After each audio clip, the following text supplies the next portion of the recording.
बच्चों, जैसे कि आजकल हमने पाठ उपनिवेशवाद और देहात शुरू किया था, लेकिन इस समय इतनी बारिश हो रही है, रोज़ आपकी छुट्टी होती जा रही है, तो मैं ये एक वीडियो बना रही हूँ जिससे कि आप अपने समय का थोड़ा सदुपयोग कर सकें। और इस पाठ के मुख्य पॉइंट्स को मैं एक्सप्लेन कर रही हूँ, जिन्हें मैं क्लास में भी आपको एक्सप्लेन करूँगी। पाठ है आपका उपनिवेशवाद और देहात। अब इस पाठ में हम पढ़ने क्या क्या जा रहे हैं। सबसे पहले तो जो मैं आपको पढ़ा चुकी हूँ वो मैंने आपको पढ़ाया था कि किस तरह भारत में अंग्रेजी राज्य स्थापित हुआ। 1498 में वास्को डी गामा समुद्री मार्ग से भारत पहुँचा। उसके बाद पुर्तगाल के व्यापारी भारत के लिए आए और उन्होंने यहाँ अपनी व्यापारी कोठियाँ स्थापित की। कोठियाँ उनके गोदाम थे जिनमें वो व्यापारी अपना सामान भारत से ख़रीद कर इकट्ठा करते थे और यहाँ से वो वापस यूरोप ले जाते थे उसे बेचने के लिए। ध्यान देने वाली बात है कि सामान भारत से यूरोप बिकने के लिए जाता था। पुर्तगालियों के बाद यूरोप के डच लोग भारत में व्यापार करने के लिए आए, किंतु भारत से ज़्यादा आकर्षक उन्हें दक्षिण एशिया के अन्य देश लगे जिनसे व्यापार करने के लिए वो आगे बढ़ गए। वो कंबोडिया, थाईलैंड, वियतनाम, इन देशों की ओर जाने लगे। सन 1608 में अंग्रेज कप्तान हॉकिंस के नेतृत्व में भारत पहुँचे। अंग्रेज हॉकिंस मुगल बादशाह जहांगीर के दरबार में पहुँचा। 1608 से 1663 तक अंग्रेज़ों का भारत में उद्देश्य सिर्फ व्यापार करना था। 1663 के बाद वे भारत में अपनी व्यापारिक कोठियों के साथ जमींदारियां खरीदने लगे। उन्होंने मुगल बादशाह से वार्षिक कर अदायगी के आधार पर कुछ इलाकों पर व्यापारिक विशेषाधिकार भी प्राप्त कर लिए। 1757 में मैंने आपको बताया था प्लासी का युद्ध हुआ। बंगाल के नवाब अंग्रेज़ों के बीच यह युद्ध हुआ, जिसके बाद अंग्रेज़ों ने बंगाल की राजनीति में हस्तक्षेप करना प्रारंभ कर दिया। मैं आपको ये भी बता चुकी थी कि 1764 में बक्सर के युद्ध के बाद उनका बंगाल, बिहार और उड़ीसा के क्षेत्रों पर पूरी तरह अधिकार हो गया।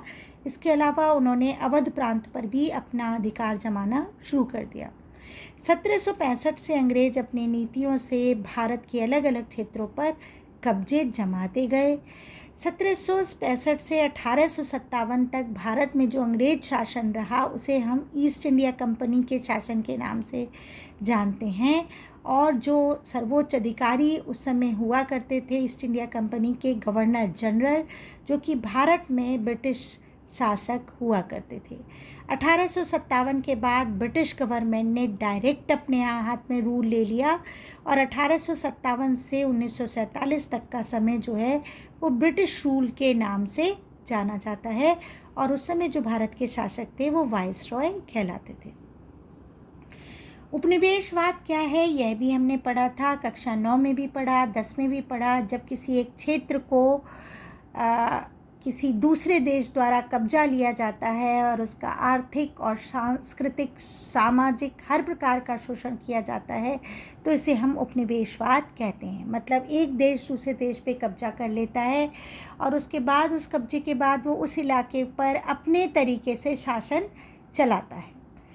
तो भारत में अंग्रेज़ों ने इस तरीके से कब्जा किया और भारत का मुख्य रूप से आर्थिक शोषण किया। मैंने आपको बताया कि यहाँ से सामान जाया करता था के विपरीत अब स्थिति ऐसी हो गई कि विदेशों से सामान खरीद कर भारत की ओर आने लगा।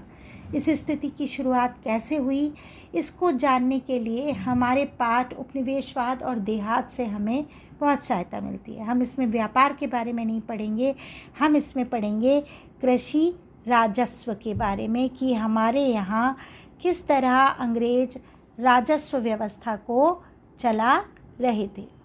इस पाठ के मुख्य बिंदु क्या हैं?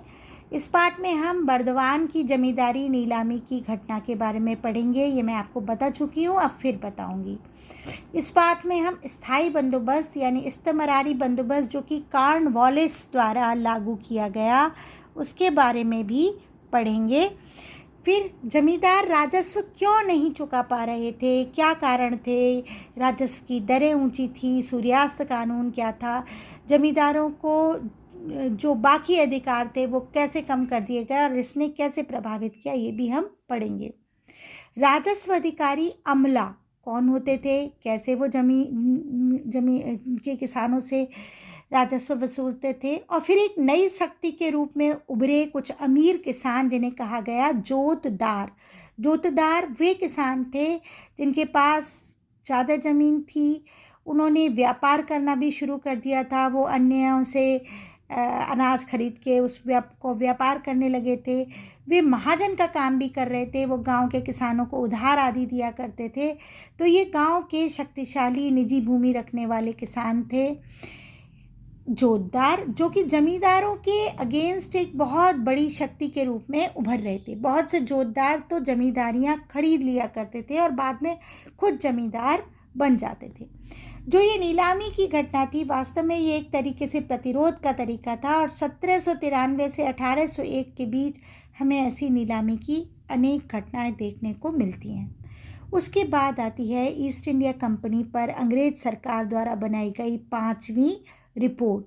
ये 1002 पृष्ठों की रिपोर्ट थी, जिसने इस समस्या पर ध्यान दिया कि ये इस्तेमारी बंदोबस्त क्यों सफल नहीं हो पाया और किसानों की भारत में क्या समस्या थी।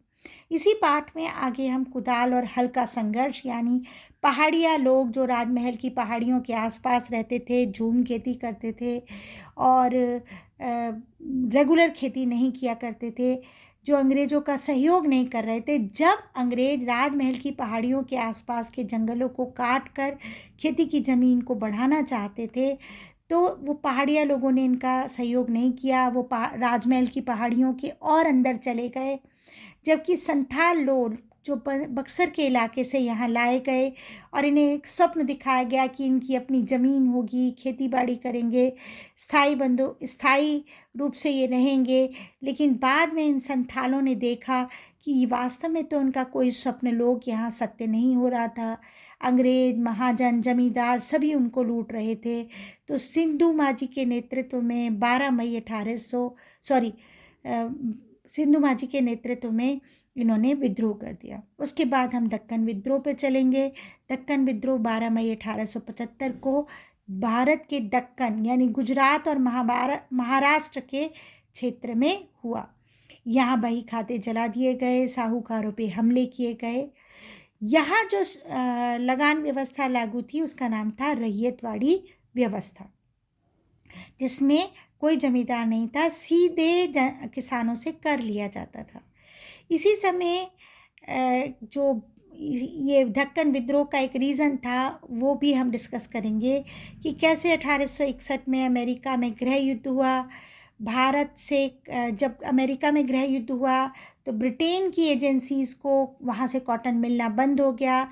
भारत से कॉटन की मांग बढ़ गई।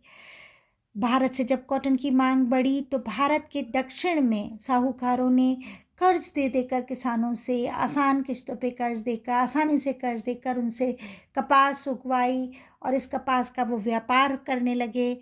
किसानों की ज़िंदगी में आसानी आई, वो अपना राजस्व भी चुका पा रहे थे, जीवन भी आसान हो गया था। लेकिन उसके बाद 1885 में अमेरिकी गृह युद्ध जो है समाप्त हो गया। 1865 में अमेरिकी गृह युद्ध समाप्त हो गया। भारत में कपास की मांग कम हो गई, ऋण के स्रोत सूख गए, किसानों की स्थिति खराब होने लगी, राजस्व और ऋण चुकाने में वो असफल होने लगे, जिसके परिणाम स्वरूप दक्कन का विद्रोह हुआ। अब मैं ये पाठ आपको विस्तार से समझाऊंगी।